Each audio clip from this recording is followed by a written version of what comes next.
Bienvenue donc dans la partie suivante. Dans cette partie, a priori la numéro 5, nous allons assembler tout ça.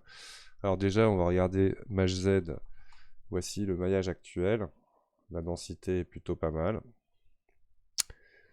pour démarrer. Et c'est à ce stade-là que je vais joindre mes géométries. Donc d'abord, ce que je vais faire, c'est dans les paramètres des modificateurs, c'est appliquer tous les modificateurs. Toc.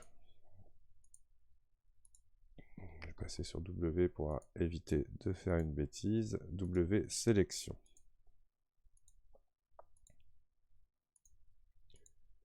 C'est bon.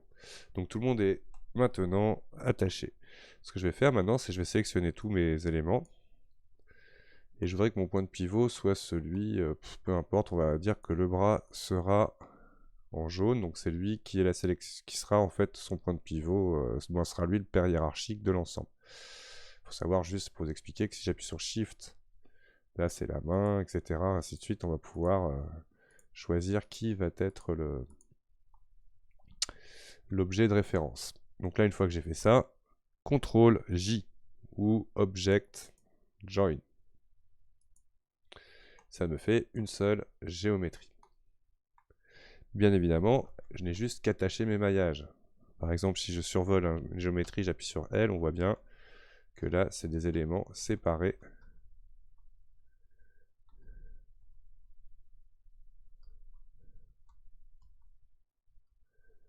Donc L pour sélectionner, Maj-L pour désélectionner.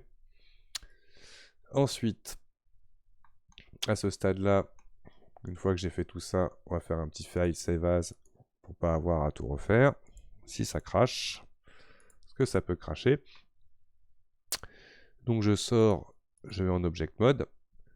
Je vais dans les Data Properties de l'objet, dans la partie Remesh. Je coche Smooth Normal. Et alors en gros, je vais regarder à peu près dans Item la taille de ma géométrie. Notamment lui faire un CTRL A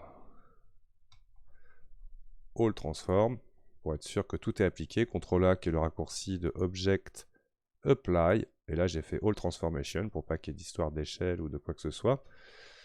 Et donc, du coup, on imagine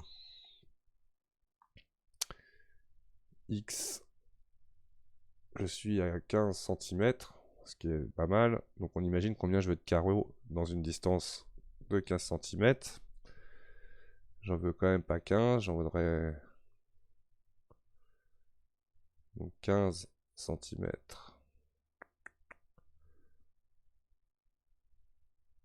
On va lui mettre à... On va tester 0.005. Donc ça va être au millimètre. 5 mm de carreau. Voxel Remesh. Et voilà.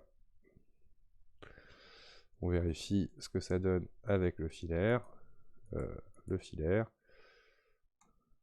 On est pas mal pour commencer le sculpte. Toc.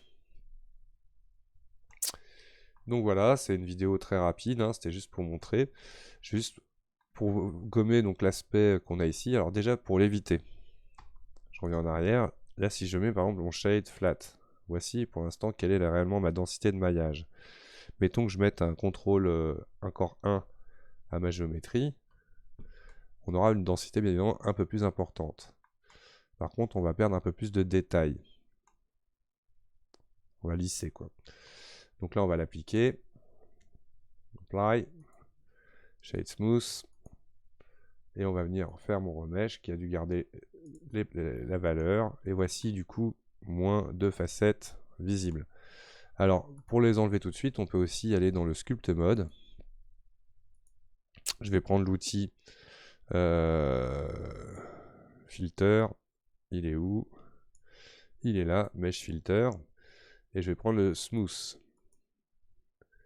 Je zoome un peu et je vais légèrement cliquer, glisser vers la gauche pour réussir à smoother l'ensemble. Par contre, ça me le fait un peu trop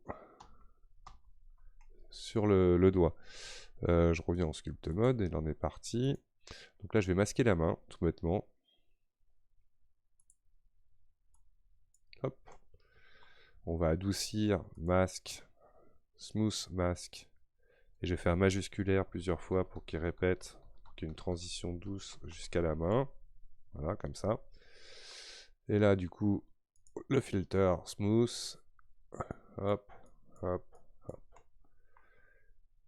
A, le menu paille du masque. Clear mask. Hop. Voici mon modèle. Donc, prochaine partie. Donc, on va commencer un peu à sculpter, gonfler un peu les zones, etc. Parce que là, on a une main complètement rachétique. Et essayer de lui donner un peu de style, justement, en s'appuyant de nos références de sculpture. Voici donc la fin de la vidéo de mise en place de géométrie pour le sculpt. À bientôt pour la suite.